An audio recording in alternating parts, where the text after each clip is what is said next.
Hello and welcome to Indian Kitchen Flavors. Today we'll see how to make a quick breakfast, which is an avocado open toast sandwich. So let's get started.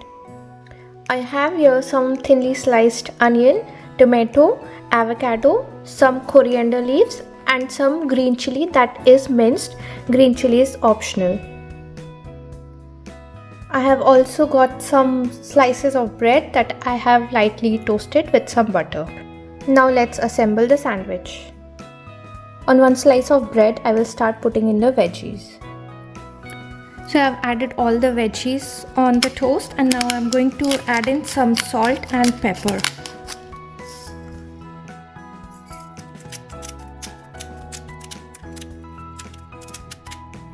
And now the sandwich is all ready to be served. So do give it a try and share your feedbacks with me in the comment section below. Thank you for watching. I'll see you again with a new recipe. Till then, take care. Bye-bye.